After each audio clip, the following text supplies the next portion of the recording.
হতে পারে, আবার অন্য কারণ হতে পারে, তাদের নানাবিধ কারণে অনিচ্ছা হতে পারে।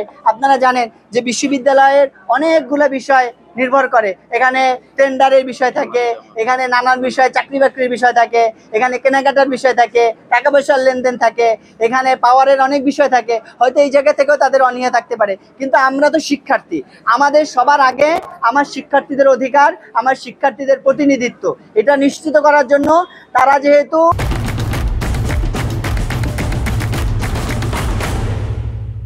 আন্তরিকতা দেখাচ্ছে না, সুতরাং তাদের আন্তরিক কিভাবে করতে হয় এটা আমাদের জানা আছে, এবং আমরা আমাদের এই পদ্ধতিতে তাদেরকে আন্তরিক করে আমরা আমাদের দাবি আদায়ের সর্বোচ্চ প্রচেষ্টা করব ইনশাআল্লাহ।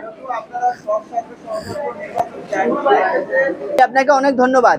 আমাদের এতদিন যে আন্দোলনটা চলেছে এটা যুগপৎ আন্দোলন চলেছে, যে সকল ছাত্র সংগঠন একত্রিত হয়ে আমরা আন্দোলন করেছি। আমাদের আন্দোলনটা চলমান আছে।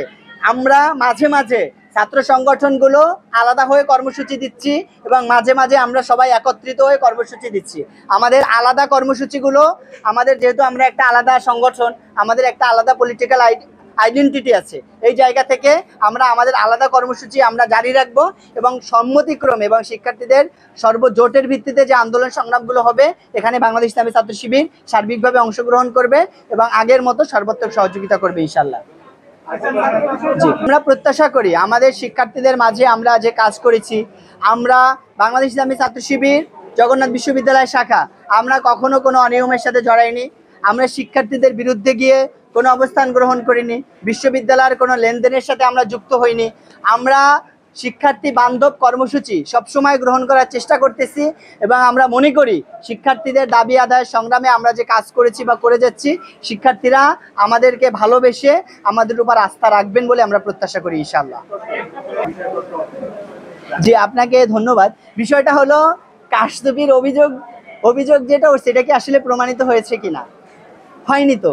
অভিযোগ একজনই করতেই পারে। এখন একজন যখন যে দেখবে যে আমি হেরে যাচ্ছি, তখন সে কি করবে? সে অভিযোগ করবে, এটাই স্বাভাবিক।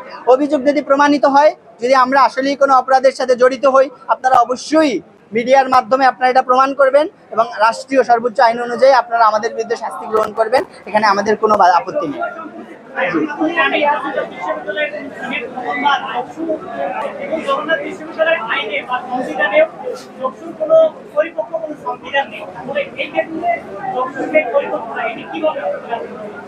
জি, যকসুর বিষয়ে নীতিমালা তৈরি করে সিন্ডিকেটে পাশ করে মন্ত্রণালয়ে পাঠানো হয়েছে। আমরা মনে করি যে রাষ্ট্রের আন্তরিকতা এবং প্রশাসনের আন্তরিকতা থাকলে এটা 2-3 দিনের ভিতরেই আইনটা পাশ করানো সম্ভব। এখানে সব কার্যক্রম শেষ, সিন্ডিকেটে পাশ করানো শেষ, আইন মন্ত্রণালয়ে পাঠানো শেষ, শুধুমাত্র সিগনেচার করলে আইনটা পাশ হয়ে যাবে। কিন্তু খুব বেশি জটিলতা নেই।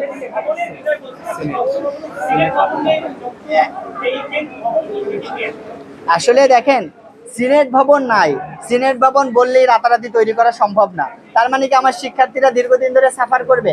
আমাদের যা আছে, যতটুকু আছে, এতটুকু নিয়ে আমরা ছাত্র সংসদ রান করাতে চাই, এবং এই ছাত্র সংসদের মাধ্যমে কাজ করে ভবিষ্যৎ ছাত্র সংসদের পথ সুগম হবে, এবং আমরা প্রত্যাশা করি এই ছাত্র সংসদের কাজের মাধ্যমে ভবিষ্যতে শিক্ষার্থীদের যে কমন প্ল্যাটফর্ম, এটা তৈরি হবে ইনশাআল্লাহ।